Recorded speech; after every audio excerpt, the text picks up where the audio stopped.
College Colombo 4, Negombo branch. Today we will discuss the second part of the lesson organizing, which will cover the competency level, analyze the concepts to be considered at successful organizing. So, the flow of today's session will be to discuss the principles or the concepts of organizing and then the informal organizations. So, what are the functions of management? So, there are basically 4 functions of management, namely planning, organizing, leading and controlling.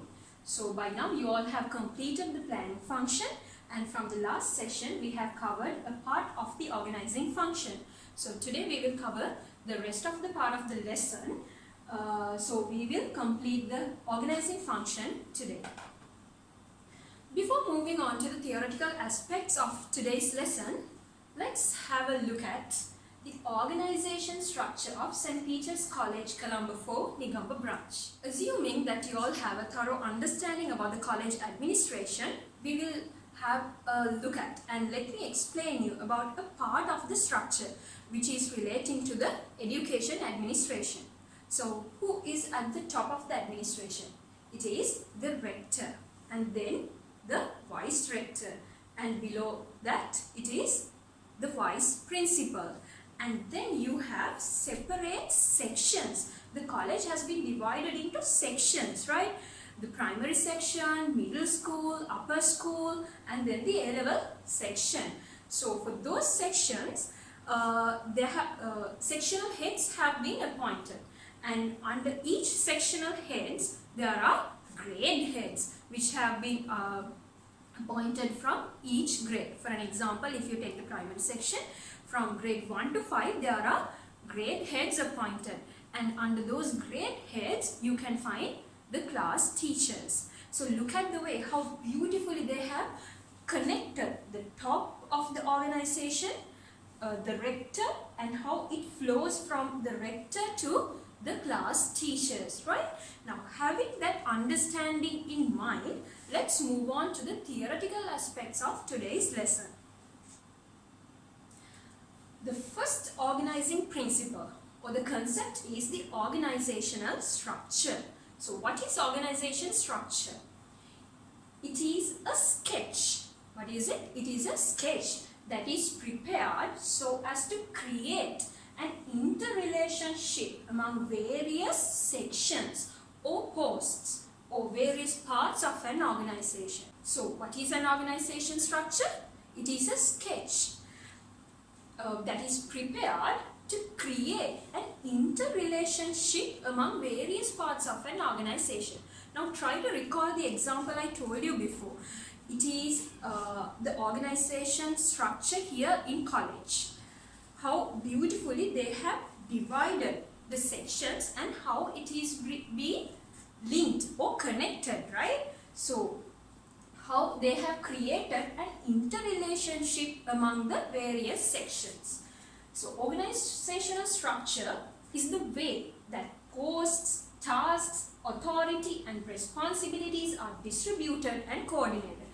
The way how the posts, responsibilities, authorities and accountabilities are distributed, and at the same time how they are coordinated. So basically this is a sketch. So having known, by looking at or having an understanding about the organization structure, we can identify these particular principles of organizing.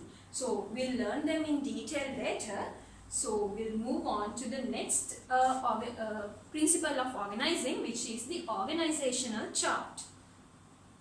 The chart that depicts the way that various departments or functions are divided is known as the organizational chart. So this is basically the visual presentation of the organizational structure. The organization structure is basically a sketch for you to have an understanding. Now you're going to convert that sketch into a visual presentation, right? So now that is called the organizational chart. So an organization can choose from these 3 types of organization charts, which are vertical organization chart, horizontal organizational chart and circular organizational chart. So let's look at the vertical organizational chart first. Here you can see the head of the organization, who is the CEO, and the subordinates, marketing manager, finance manager, human resources manager, who are directly reporting to the CEO, are below him. So you can see the authority or the flow is from top to bottom, right? He has the more power, and under him there are marketing manager, finance manager and human resource manager. So this is a vertical organizational chart. If you take the horizontal organization chart, towards the right you can find the head of the organization, and the employees who are reporting to the CEO are towards the left side. And if you have employees who are directly reporting to these managers, they will again place towards the left side, right? So this is a horizontal organization chart. If you take the organizational chart, you can see 3 circles, right? Here the innermost circle, the middle circle and the outer circle. So the CEO is in the innermost circles, who is the head of the organization, and the immediate circle, it represents the employees who are directly reporting to the CEO, and that is the second managerial level. And if you take the third one, here if you consider this orange color portion, there is finance manager who is reporting to CEO, and you can see 3 parts, right, which represents 3 employees who are directly reporting to the finance manager. So the number of circle represents the number of managerial levels. So that is the circular organizational chart. The third principle of organizing is the unity of command. So what is this unity of command? It is the principle that a certain employee should be responsible for one and only supervisor. In an organization, an employee cannot be responsible for more than one superior, right? So each employee must receive instructions from only one superior, because if not, there will be conflicts and confusion. So if you take a look at this chart, here who is at the top? It is the CEO, and manager A and manager B are reporting to CEO, and manager A is having 2 employees, namely C and D. So if you take the D employee, he should receive instructions only from manager A. He cannot receive instructions from manager B, because it will lead to a conflict and confusion. So if you take the 4th principle of organizing, it is the chain of command. What is this chain of command? So it is the unbroken way of authority from top management to the first line management of an organization. The unbroken way of authority from top management to the first line management. It is the line of authority and responsibility along which the orders are passed. This is the line along which the orders are passed from top management to the first line management. So this specifies who reports to whom in an organization. So if you recall the very first example I told you, the college administration, look at the line from the rector to the class teacher.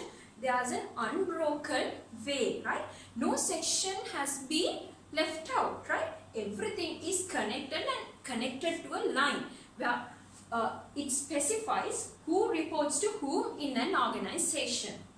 So if you take this example, you can see manager A and manager B are reporting to CEO. Employees C and D are reporting to manager A. So it specifies who is reporting to whom in an organization. The 5th one is the span of control. What do you mean by span of control? Let's look at the slide. It is the number of subordinates directly reporting to a particular manager. If you look at here, the words directly reporting is emphasized because you can be confused if not. The number of subordinates directly reporting to a particular manager, not indirectly. Okay, so we can find two types of spans of control, which are wide span of control and narrow span of control. So here you can see the wide span of control. Here the number of employees who are directly reporting to a particular manager is high. Here if you take A has subordinates, how many subordinates? 1, 2, 3, 4, 5. A has 5 subordinates who are directly reporting to A, and B has 8 subordinates who are directly reporting to B. So what can you observe by looking at this chart?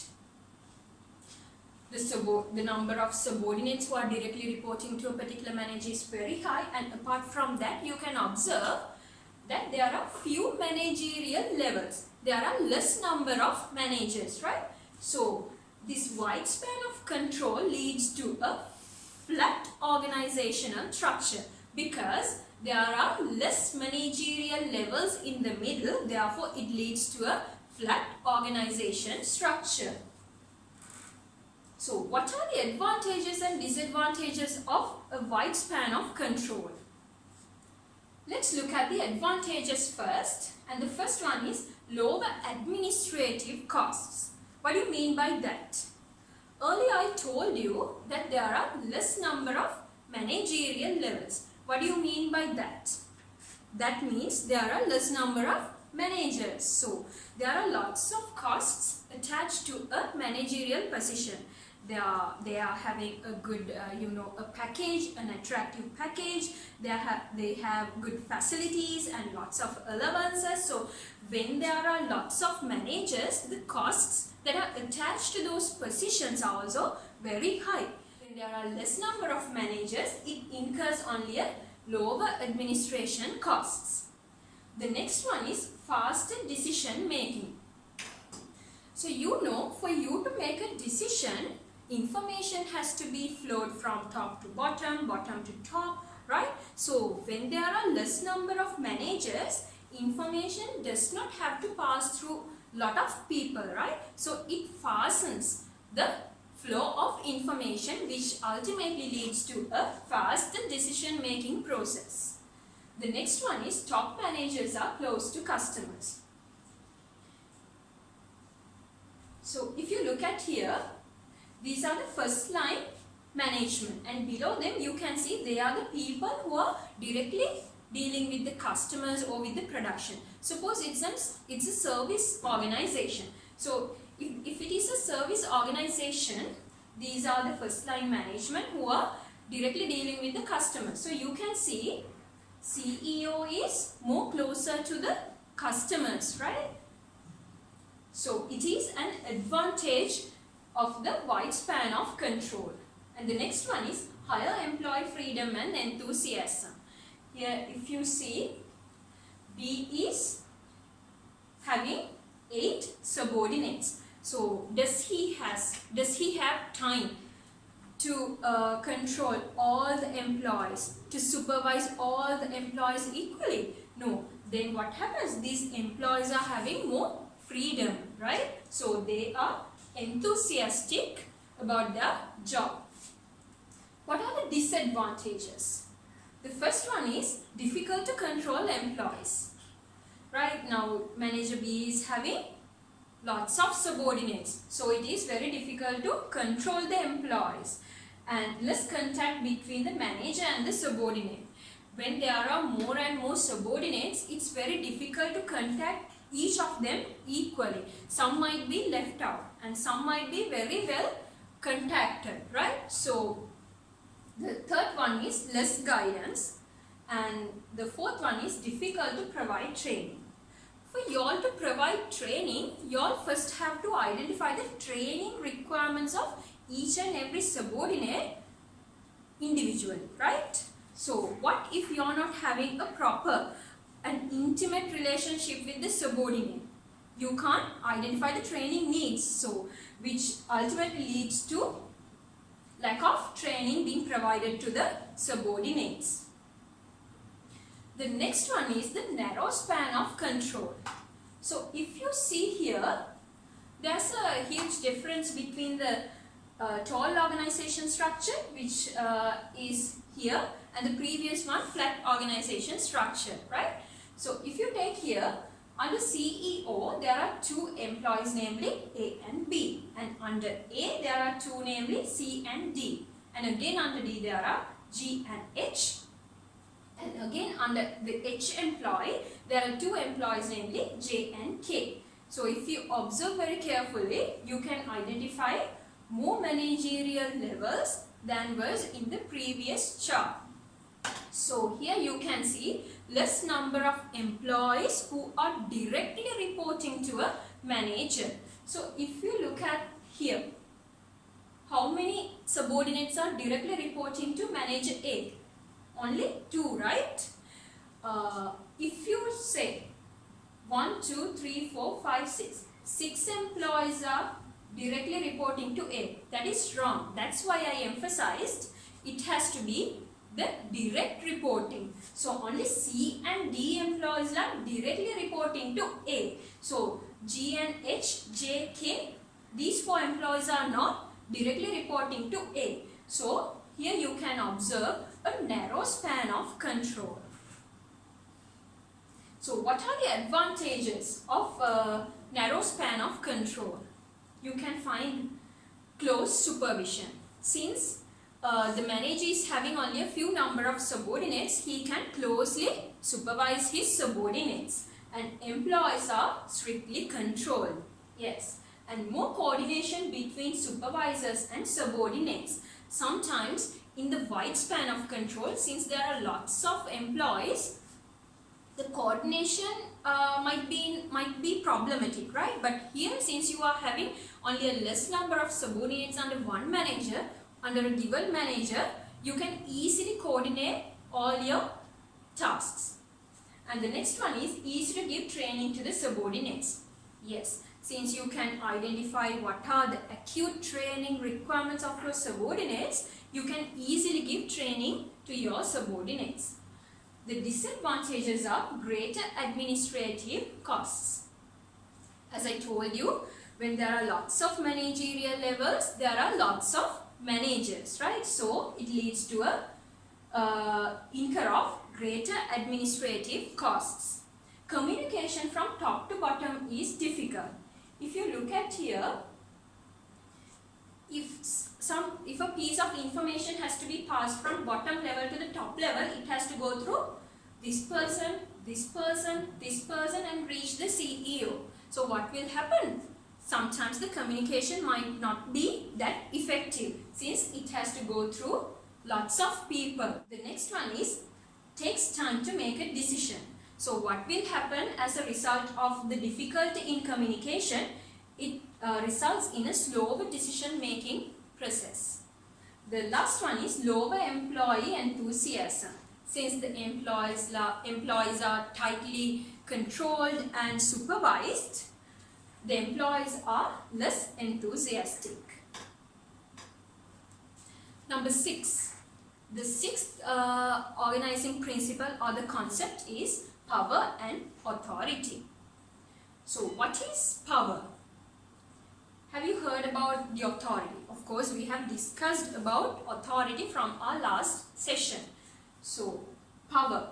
The formal authority received by an individual in accordance with his position, and in addition, the abilities received through other ways are also known as power.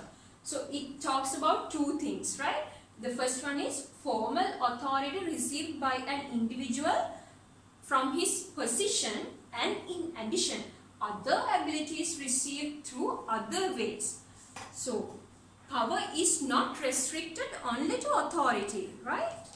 In simple terms, power is the ability to exert an influence on others. So, everybody can have power, right? So, power is a broader term than authority. authority is just one way of getting power. As you can see, power is a broader term. Authority is just one type of power, one source of power, right? And power in an organization can be exercised upwards, downwards, or horizontally. Now let's look at the sources of power. The first one is the authority, which you all are very familiar about. It is the legal right to carry out certain activities, and it is a result of the position held in an organization. So here you are vested with the legal right to carry out certain activities in your organization. Can you exercise this power outside the organization? No, it is limited to your organization. Look at the example. Accountant placing his signature on checks because of his position. Now, he is signing the checks within the organization. So, can he go to another organization and place his signature on their checks? No. His authority, his legitimate power is limited to his own organization. The second one is expert power. What do you mean by expert power? It is the power that comes from the skills or knowledge. Sometimes managers will also have to depend on his subordinates for their special skills. This expert power is coming from the skills and the knowledge that you are possessing. Suppose in an organization there is an employee who is very proficient in ICT skills or in IT skills, who is very proficient in Excel, data analytics, right? So the manager is asking him to analyze some data and present it to the team on the next day. So what happens here? That employee is having expert power where he can exert an influence on his manager because of his skills and knowledge. The third one is the reward power. It is the ability to reward other people. This is also you gain from the position in your organization. For example, if you take giving promotions, salary raises and bonus, where a manager can raise the salary of his employee or give a promotion or give a bonus based on his performance, right? So reward power is the ability to reward other people. The next one is coercive power. What is coercive power? It is the ability to dismiss or assign undesirable work, which also means the ability to punish or threaten. So if you take a manager and a subordinate, the subordinate has been assigned a task, but he is not properly doing that. So the manager can punish or threaten by taking away the assigned project, or he can demote that subordinate. So that manager is having, because that manager is having the coercive power. The next one is the referent power.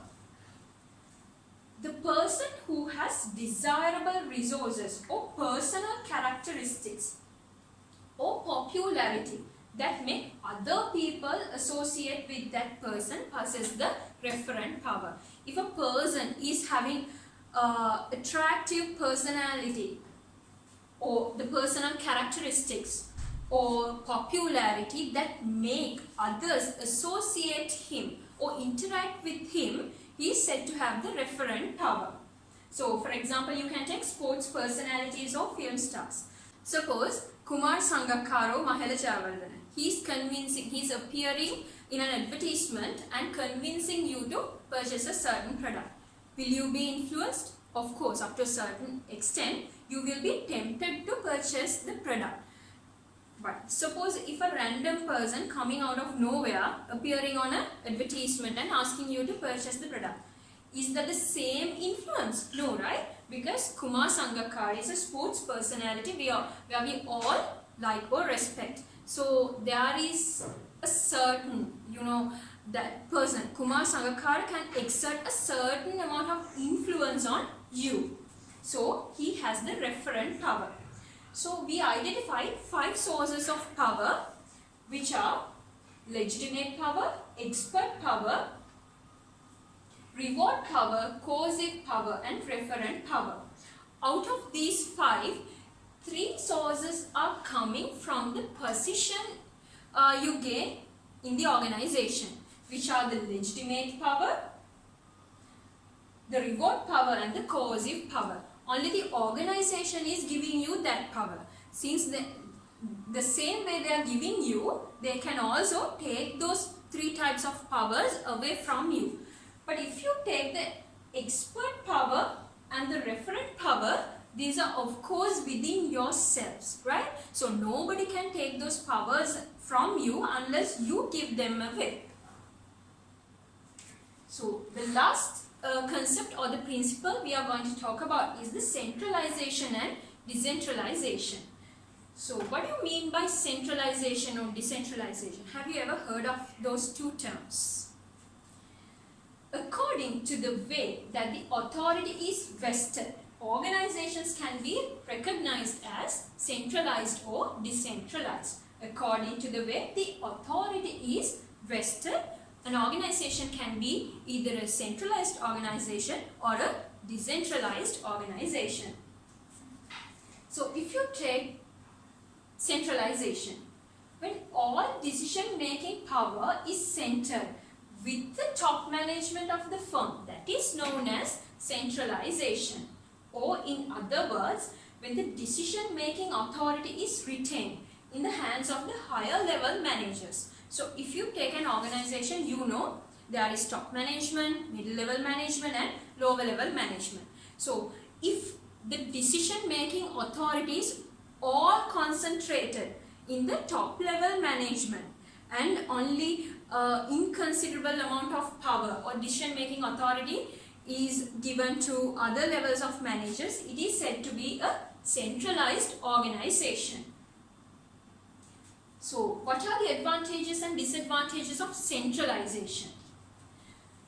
When the organization is a centralized organization, decision making can be fast because the decision making authority is concentrated to the top level management. So they are only eligible to make decisions and they don't have to wait for others to get input or make decisions. They themselves can make decisions.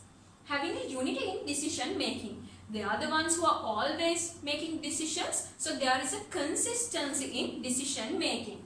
And control being easy. Since you have all the power, right, retaining in your hands, being the top management, it is very easy to control other employees because you are powerful, right? And communication being easy and cost being reduced. Since you are the one who is vested with all the power in the organization, being the top management, there are less number of managerial positions because authority is not delegated to the middle level management and bottom level management. So the administrative costs attached to the managerial positions will not incur. So ultimately the cost will be reduced. What are the disadvantages? Difficulty in executing the decisions.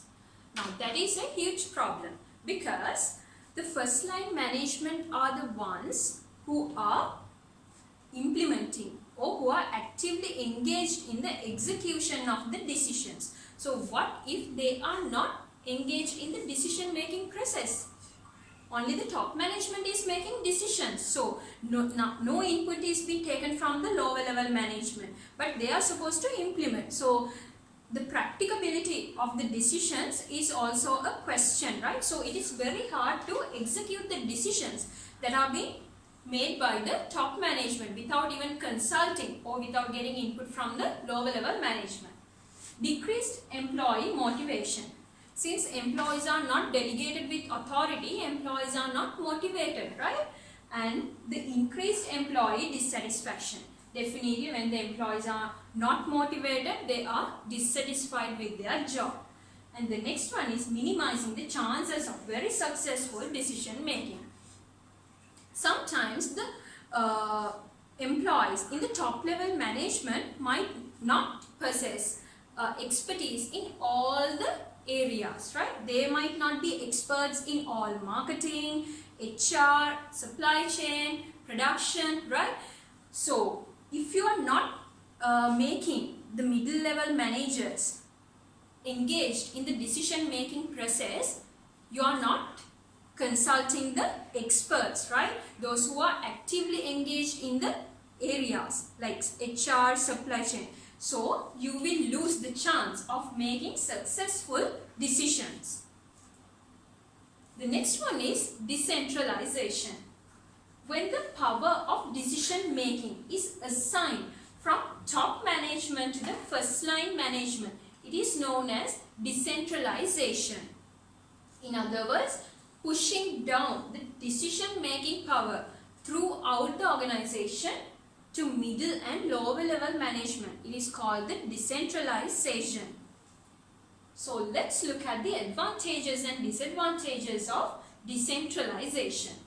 The first one is duty of top management being reduced. Of course, now the decision making authority has been pushed down or delegated to the middle level and lower level manager. So the duty of the top management is reduced.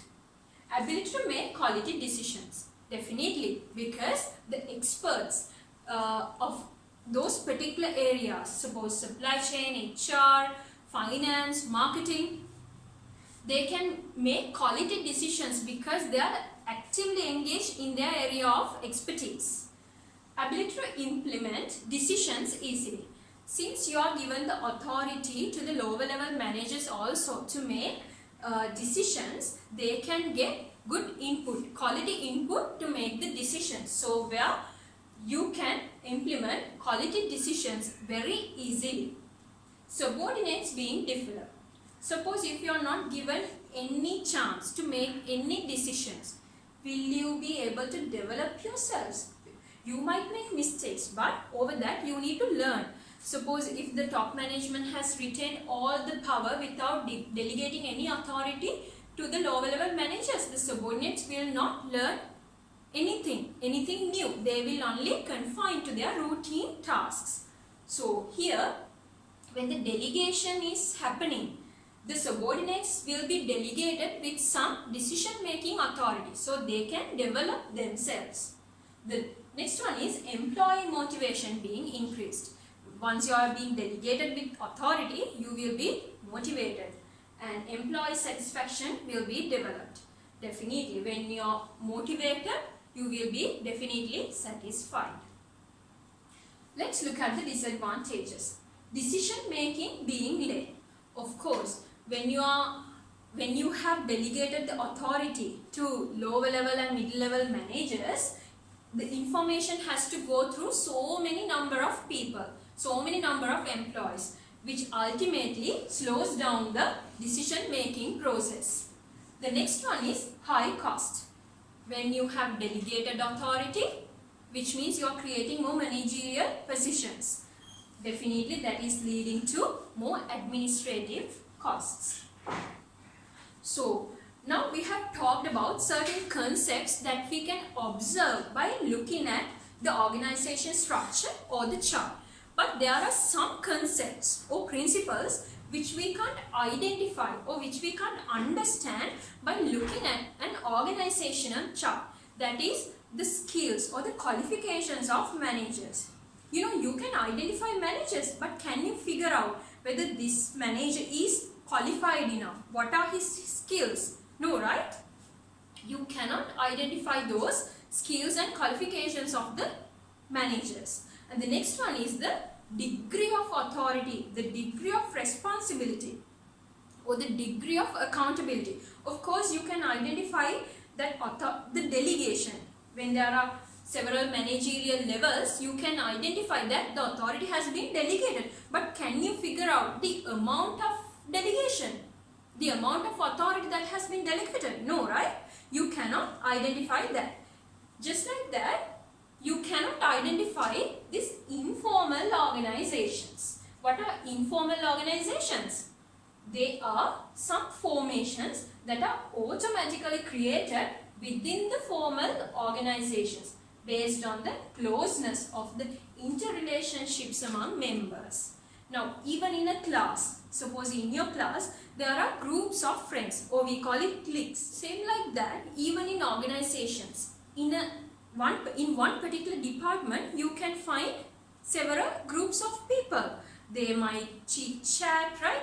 They are not strictly confined to the organization structure, but they might go for lunch together, they might go for dinner outs, right? So they can associate each other. Sometimes it could be a group of people from marketing department, and one from supply chain department, and another from HR department. So is that reflected in the organization structure? No, right? It is not reflected, but that is necessary, because it says informal organizations and their functioning cause for the existence and the development of the organization, because employees are having social needs. So these informal organizations address their social needs. So they need to be relaxed, they need to be happy, right, for them to engage in their job without any stress. So these informal organizations also play a vital role in the organizations.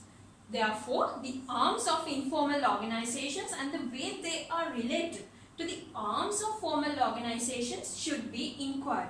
Since these informal organizations are having an impact on the formal organizations, they need to be inquired properly, right? With that, we have concluded today's session. So if you recall what we did today, we today discussed the principles or the concepts in organizing and the informal organizations. So with that, now we have completed the function organizing, and the next day we will be discussing the function leading. So until then, study well, and thank you for your cooperation. May God bless you.